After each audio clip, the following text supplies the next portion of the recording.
Hey y'all. So today we are talking about the cell membrane, specifically the structure of it and the function. And we're going to talk about the different components of its structure that help contribute to its function of being selectively permeable. So let's go ahead and dive right into it. So the first thing we're going to talk about are the different names of the cell membrane. So, of course, one, we call it the cell membrane because it's the membrane around the cell. This right here is a gift of the cell membrane. And as we can see in it, the cell membrane is pretty fluid, right? It's moving. It's not this stiff structure that, is around the cell, but it's a fluid structure. So that's where the fluid part of the name comes from. Now, the mosaic part kind of just lets us know that there are multiple parts to this. It's not just one structure, but it's many components that contribute to this overall picture or model of the cell membrane. In the name itself, it basically means that the cell membrane is composed of many parts, and those many parts allow it to be fluid, which kind of helps with this function as well. So, speaking about the function of the cell membrane is that it is semi-permeable. This means that it maintains the health and equilibrium. This can also be called homeostasis. So it helps with the balance of a cell by regulating what goes in and out of it. And we call this selective permeability. Our cell is very choosy about what it lets in and out of the cell. Our cell is so smart that it doesn't just let anything in. Like imagine if your cell let all the water in and all the different sodium ions and all that stuff into your body, even though you didn't need it. Like you have enough, but it just let all these things in. Well, that would be really bad for your cell's homeostasis or equilibrium because it's no longer balanced. If I already have enough of these molecules in my cell, it will be smart to not let more in. Hence why we call it selective permeability. What are the components that make up this cell membrane that allow it to be selectively permeable? There are four components. First is the phospholipid bilayer. We have carbohydrates. We will also hear this referred to as glycolipids or glycoproteins. The third component is the membrane proteins, and the fourth component is cholesterol. In this next slide, we're going to break down the structure and the function of all four of these and how it contributes to the overall function of the cell membrane being semi-permeable. So as I go into the different components, I do want to name that the color of the names of each component matches the color in the diagram that it represents. Before we go into the structure and function of the phospholipid bilayer, let's go ahead and break down the name really quick because it's very important to know this.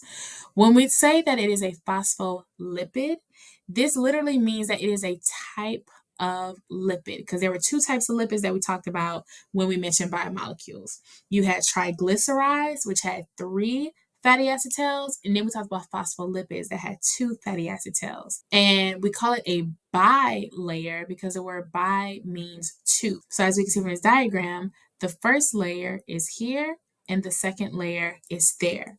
So in the name itself, you know that the phospholipid bilayer has 2 layers of phospholipids, and now we're going to go more specific into the structure. The head of the phospholipid is a hydrophilic head, which is also referred to as polar, and has a hydrophobic tail.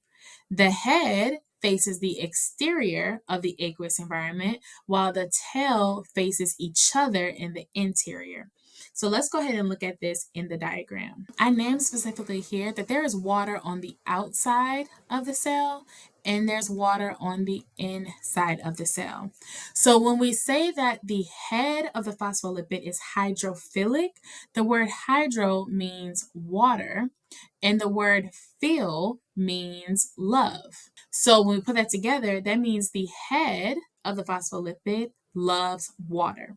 So that makes a lot of sense in the structure then because the head is facing the aqueous environment, meaning the heads are facing the part of the environment that faces water. And what do we notice about the tails? The tails of these phospholipids are facing inward. They're on the inside, facing each other. And that is because the tails are hydrophobic.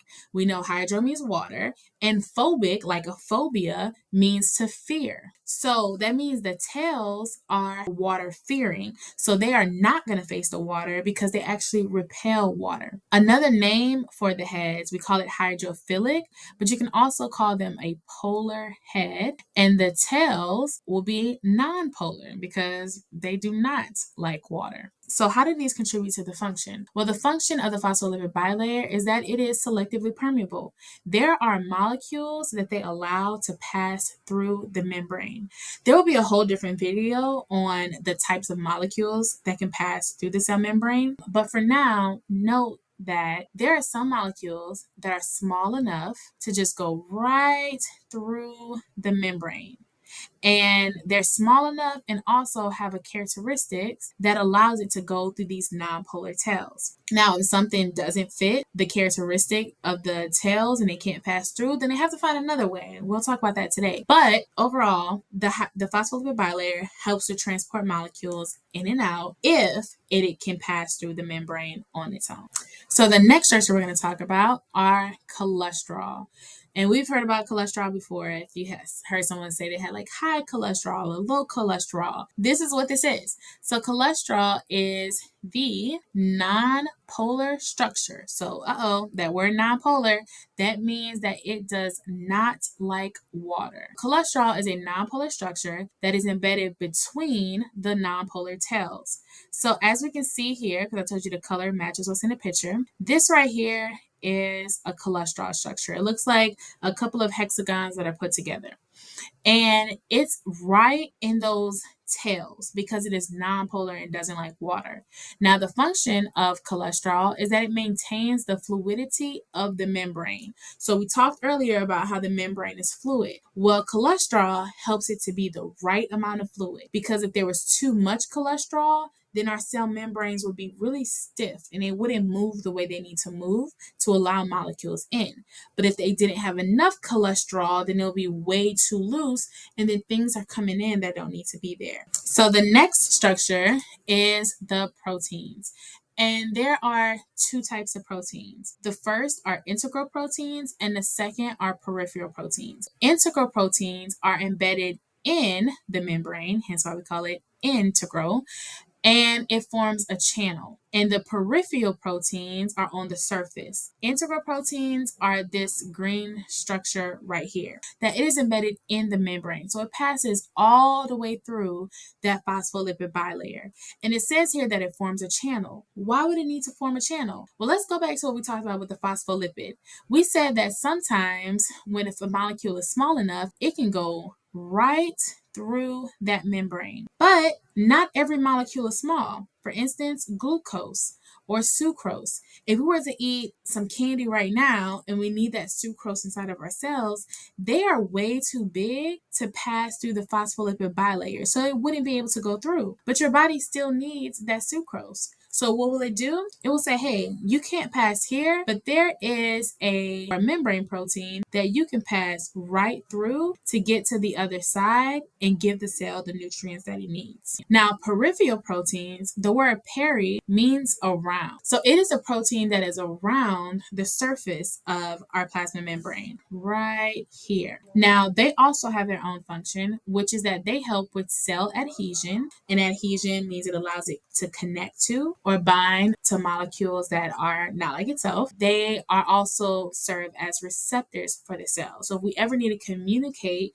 from one cell to another, those peripheral proteins can help with that communication. Now, the last one is these are carbohydrates. And we know because as you can see in the name, the word glyco in glycolipids and glycoproteins, that means carb. Glycolipids and proteins are these Y-shaped carb structures, or they look like antennas, in the exterior of the cell. So they're on the outside of the cell. The glycolipids are carbs that are attached to lipids, and glycoproteins are carbs that are attached to proteins. So if we look in this diagram here, this is a glycolipid because this is a Y-like structure or carb that is attached to the phospholipid. And if we look here, this is a carb that is attached to a peripheral protein. That's what makes it a glycoprotein. Now, the function of both of these is that they help with cell to cell recognition. So if we ever are trying to trade materials, reproduce with, signal to another cell, we have to be able to recognize that the cell that we're trying to communicate with is the cell that we want. And our carbohydrates, glycolipids, and proteins help with that. That is really the four components of the cell membrane. And that is all for today, and I will see you at the next video.